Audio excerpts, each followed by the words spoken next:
Assalamualaikum warahmatullahi wabarakatuh. Perkenalkan, nama saya Devani Maulana Nasution dari kelas 9 PKN 2020. Di sini saya akan menjelaskan materi tentang perkembangan moral. Moral merupakan kondisi pikiran, perasaan, ucapan, dan perilaku manusia yang terkait dengan nilai-nilai baik dan buruk. Moral adalah perbuatan atau tingkah laku atau ucapan seseorang dalam berinteraksi dengan manusia. Apabila yang dilakukan seseorang itu sesuai dengan nilai yang berlaku di masyarakat tersebut dan dapat diterima serta menyenangkan lingkungan masyarakatnya, maka orang itu dinilai memiliki moral yang baik. Ketika individu mulai menyadari bahwa ia merupakan bagian dari lingkungan sosial di mana ia berada, bersama itu pula individu mulai menyadari bahwa dalam lingkungan sosialnya terdapat aturan-aturan, norma-norma, nilai-nilai sebagai dasar atau patokan dalam berperilaku. Keputusan untuk melakukan sesuatu berdasarkan pertimbangan norma yang berlaku dan nilai yang dianutnya itu disebut moralitas. Nah, dalam hal ini, Robert mengemukakan 8 perubahan moral individu sebagai berikut. Tahap yang pertama yaitu kepatuhan dan hukuman.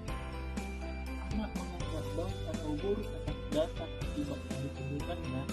Anak hanya mengetahui bahwa aturan-aturan yang ditentukan oleh adanya kekuasaan yang tidak bisa diganggu-gugat. Dia hanya menurut kalau tidak ingin kena hukuman. Kemudian tahap yang kedua yaitu relativistik hedonisme. Pada tahap ini, anak tidak lagi secara mutlak tergantung kepada aturan yang ada di luar dirinya atau ditentukan oleh orang lain. Tetapi mereka sadar bahwa setiap kejadian mempunyai beberapa segi.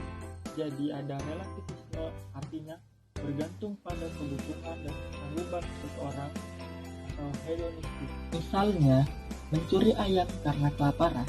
Karena perbuatan mencurinya untuk memenuhi kebutuhannya, maka mencuri dianggap sebagai perbuatan yang bermoral, meskipun perbuatan mencuri itu sendiri diketahui sebagai perbuatan yang salah. Setelah itu, tahapan yang ketiga yaitu orientasi mengenai anak yang baik.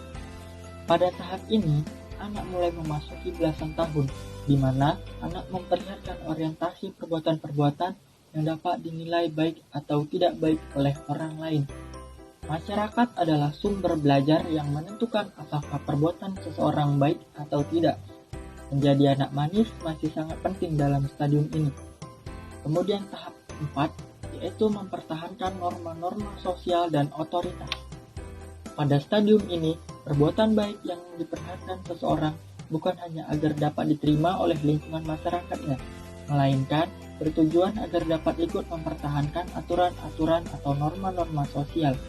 Nah, jadi perbuatan baik merupakan kewajiban untuk ikut melaksanakan aturan yang ada agar tidak timbul kekacauan. Tahap yang kelima yaitu orientasi terhadap perjanjian antara dirinya dengan lingkungan sosial. Pada tahap ini, ada hubungan timbal balik antara dirinya dengan lingkungan sosial dengan masyarakat. Seseorang harus memperlihatkan kewajiban harus sesuai dengan tuntutan norma-norma sosial, karena sebaliknya lingkungan sosial atau masyarakat akan memberikan perlindungan kepadanya. Originalitas remaja juga tampak dalam hal ini. Remaja masih mau diatur secara ketat oleh hukum-hukum umum yang lebih tinggi. Meskipun di stadium ini kata hati sudah mulai berbicara, namun penilaian-penilaiannya masih belum timbul dari kata hati yang sudah betul-betul diinternalisasi, yang sering tampak pada sikap yang kaku. Tahapan yang keenam yaitu prinsip etis universal. Pada tahap ini ada norma etik di samping norma pribadi dan subjektif. Dalam hubungan dan perjanjian antara seseorang dengan masyarakatnya, ada unsur-unsur subjektif yang menilai apakah suatu perbuatan itu baik atau tidak. Subjektivisme ini berarti ada perbedaan penilaian antara seseorang dengan orang lain. Dalam hal ini, unsur etika akan menentukan apa yang boleh dan baik dilakukan atau sebaliknya. Remaja mengadakan penginternalisasian moral, yaitu remaja melakukan tingkah laku moral yang dikemudikan oleh tanggung jawab batin sendiri. Tingkat perkembangan moral pasca konvensional harus dicapai selama masa remaja. Selain dituntut memahami dan menguasai tentang tahapan perkembangan kognitif peserta didiknya, seorang guru juga dituntut memahami dan menguasai tentang tahapan perkembangan moral peserta didiknya. Memahami dan menguasai tentang tahapan perkembangan kognitif peserta didik lebih berkenan dengan upaya fasilitasi kemampuan daya nalar peserta didik untuk menentukan benar atau salahnya sesuatu.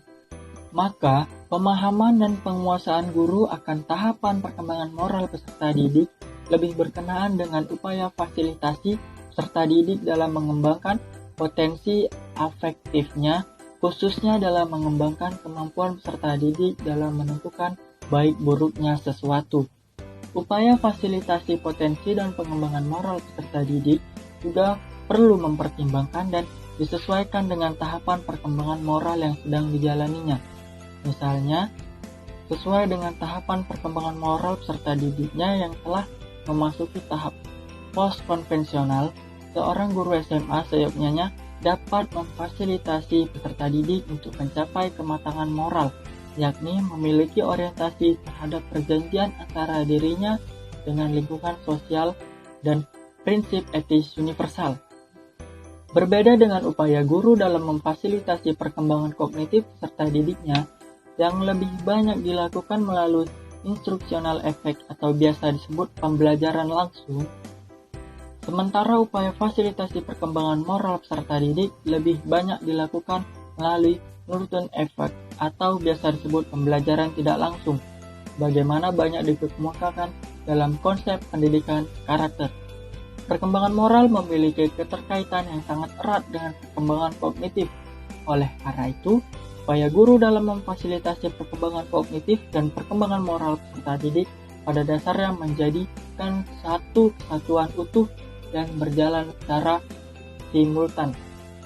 Upaya pembelajaran kognitif sejatinya di dalam juga harus tersedia membelajarkan moral.